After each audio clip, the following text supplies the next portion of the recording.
About 15 miles northeast of Manchester sits the idyllic village of Diggle, situated on the moorlands of the Pennine Hills. In 1849 the village gained a train station when the London and North Western Railways built a line running from Huddersfield to Stalybridge. In 1880 the London and North Western Railway wanted to increase the line from 1 to 4 lines to meet growing demands, but could only fit 2 between Diggle and Stalybridge. So in 1881 work began on the line known as the Micklehurst Loop, running on the opposite side of the Tame Valley, which was completed in 1886, with Diggle becoming a major junction on the line. Passenger services on the line were poor and ended in 1917, but goods traffic continued into the 1960s.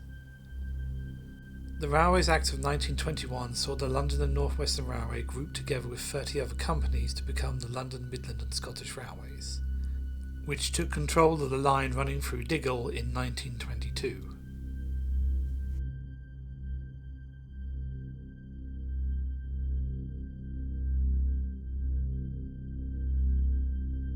On the 5th of July 1923, a goods train departed Crofton Junction at 4:50 a.m. The train was pulled by an ex-Lancashire and Yorkshire Railways Class 11 060 tender engine, number 1062, and consisted of 10 wagons and a brake van. It arrived at Diggle Junction at 10:05 a.m. on the southbound line and stopped at the home signal set at danger. At 10:06, the young and relatively inexperienced relief signalman Stanley Potter allowed the goods engine to move past the signal under a red flag, in order for the locomotive to take on water from a water tower. At 10:09, Signalman Potter was then offered and accepted a 922 Leeds to Manchester Express. This train consisted of 9 coaches and a horsebox van, being pulled by another Class 11, number 1027, and an ex-London and North Western Railways Experiment class, number 1406, George Findlay, a 460 tender engine weighing 102 tons. In order not to confuse the drivers of the express, Potter had removed the red flag being flown from his signal box. At 10:10, fireman of the goods engine, Samuel Hodgson, entered the signal box in accordance with Rule 55. Rule 55, which applied to all train crews in the UK at the time, required that if a train was brought to a stop at the signal box, then the driver must dispatch the guard or the fireman to the signal box. This was to ensure that the signalman was aware of their presence and that safeguards were put in place to protect the train. Hodgson then reported that his train was the 450 Crofton to Diggle goods train and signed in. Potter replied, "All right," before going back to his duties. It didn't occur to either Hodgson to ask or Potter to say how long the engine was going to be held, or that it was to remain despite the red flag's removal.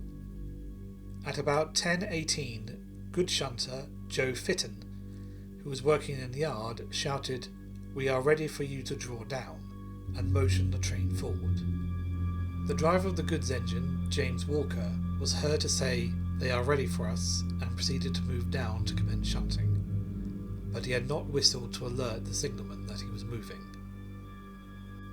Crucially, fireman Hodgson, shunter Fitton, and the train's guard, Henry Stansfield, hadn't actually seen the red flag being taken in.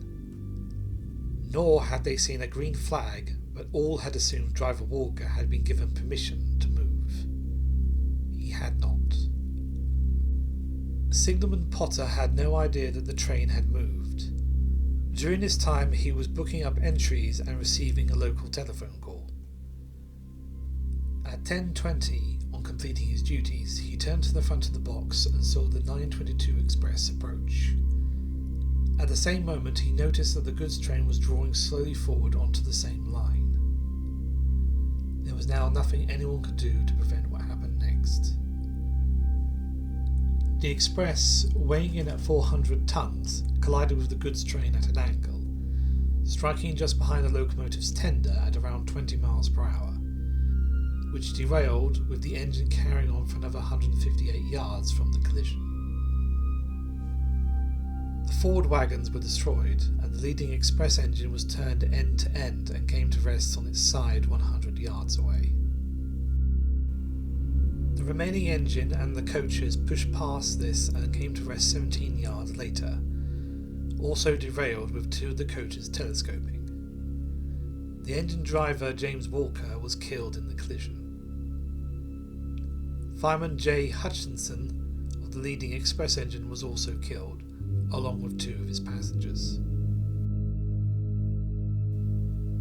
The remaining 4 enginemen were seriously injured, along with 7 of the passengers from the express.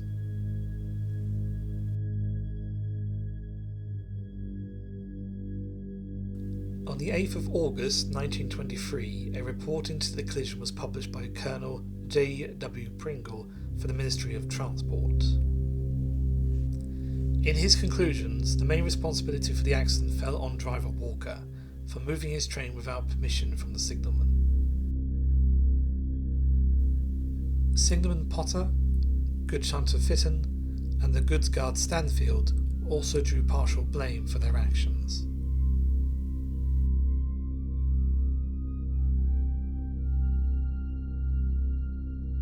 In his recommendations, Pringle stated that a signal should be put by the water column on the South Line for better control of trains moving forward. He also recommended minor changes to the rules governing trains under flag control.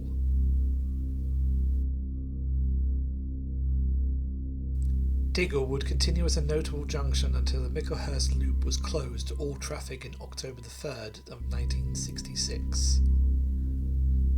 Diggle would then lose its station 2 years later.